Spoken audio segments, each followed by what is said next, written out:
आपका मेरे channel the quantum quest में। आज हमारा जो नया टॉपिक है वो है एनर्जी से रिलेटेड। आखिर एनर्जी क्या होती है, जो ऊर्जा है वो क्या है। तो एनर्जी है जो और वर्क है, इन दोनों का बहुत ही गहरा रिलेशन है।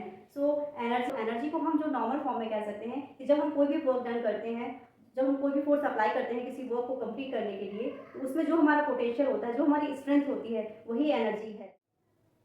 The actual definition of energy is it is defined as the capacity to do work or the ability to do work। किसी भी कार्य को करने के लिए जो हम कैपेसिटी लगाते हैं, जो हमारी कैपेबिलिटी है, जो हमारी एबिलिटी है, जितनी हमारी क्षमता होती है, तो किसी कार्य को करने की क्षमता ही एनर्जी है, ऊर्जा है। So basic definition of energy is it is defined as the capacity to do work और ability to do work. So की concept of energy, it can neither be created not destroyed. इसे ना ही तो create किया जा सकता है, ना ही डिस्ट्रॉय किया जा सकता है। इसको केवल एक one form to another form transfer किया जा सकता है। एक body, one object to another body में एनर्जी को क्या ट्रांसफर किया जा सकता है। Energy is a scalar quantity because इसमें केवल मैग्नीट्यूड होता है, इसमें जो है डायरेक्शन को फॉलो नहीं करना होता है एनर्जी को प्रोड्यूस करने के लिए। नेक्स्ट हमारा है यूनिट ऑफ एनर्जी। एनर्जी की जो यूनिट है, वो जो ऐसा यूनिट है एनर्जी की, वो होती है जूल, जो कि वर्क की यूनिट भी है।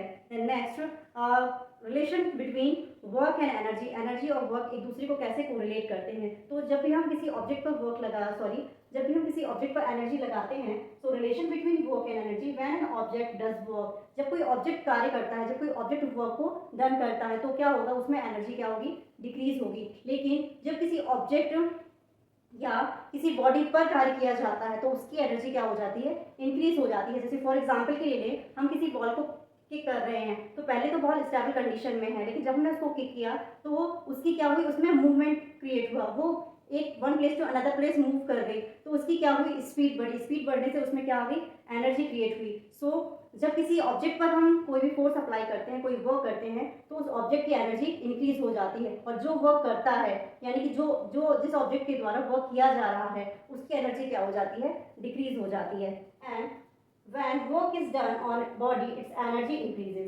So energy is transferred from one object to another। जैसा मैंने भी आपको एक्सप्लेन किया कि energy is neither created not destroyed. इसको क्रिएट नहीं किया जा सकता है और ना ही इसको डिस्ट्रॉय किया जा सकता है। इसे केवल one form to another form transfer किया जा सकता है। जो एनर्जी के फॉर्म्स हैं, टाइप्स ऑफ एनर्जी हैं, इसमें हमारा मेन कॉन्सेप्ट आते हैं kinetic energy, potential energy, mechanical energy, electrical energy and light energy.